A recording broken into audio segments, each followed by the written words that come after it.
नमस्कार मित्रांनो, कसे आहात सर्व? मजेत. आज आपल्या क्लासला जवळजवळ 2 महिने होत आलेले आहे. त्यातून आम्हाला कमी वयातच तुमच्या सर्वांकडून खूप काही शिकायला मिळत आहे. जसे की रवींद्र सरांकडनं आपल्याला म्हणजे बोलताना म्हणजे हावभाव कसे ठेवले पाहिजे, कसा चढ उतार ठेवला पाहिजे, कसं एक्सप्लेनेशन करायला पाहिजे.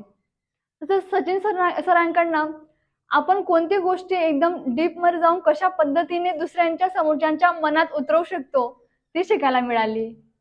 त्याचप्रमाणे दादासाहेब सरांकडनं आपल्याला वेळेचं महत्त्व समजलेलं आहे. म्हणजे वेळेवर तुम्ही आल्याने तुमचं किती जीवनात यशस्वी होऊ शकता ते समजलेलं आहे.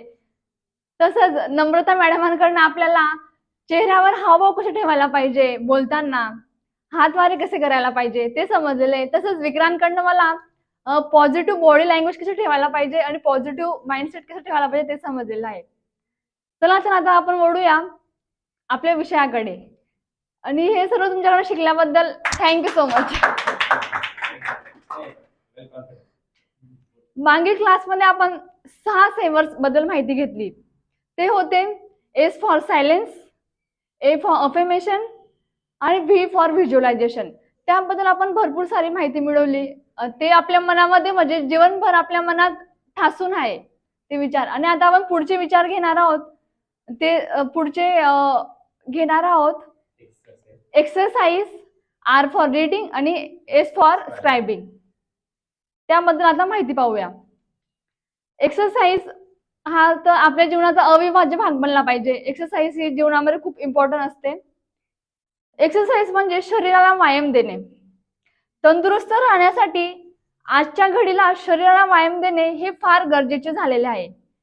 व्यायाम तर सर्वांनाच करावासा वाटतो, परंतु बरेच जण तो करू शकत नाही म्हणण्यापेक्षा व्यायाम करण्यास कंटाळा येतो, आळस येतो, म्हणून व्यायाम करण्यास आपण टाळाटाळ करत असतो. पण तसं न करता व्यायाम हा केलाच पाहिजे.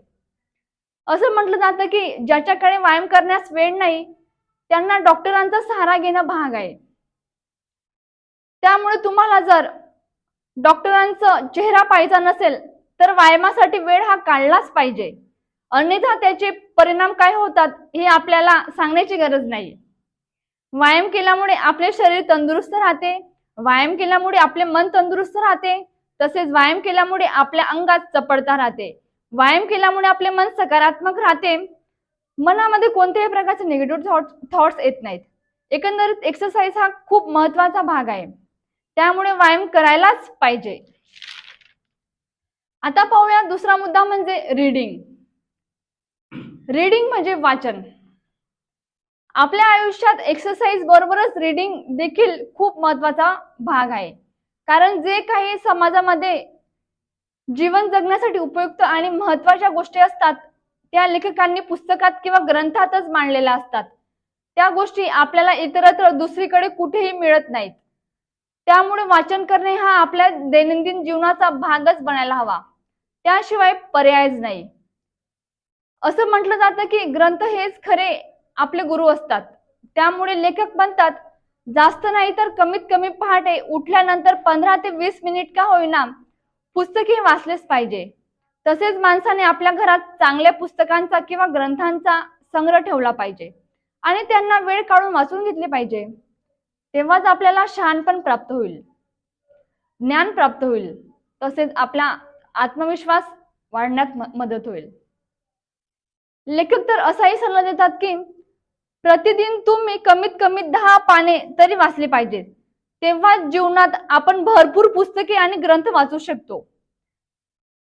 पुस्तकात आपल्याला आता समजून घ्या, आपल्याला हे पुस्तक वाचायला 2 महिने लागलेले. तसं न करता आपण दोन आठवड्यामध्ये एक पुस्तक संपवू शकतो.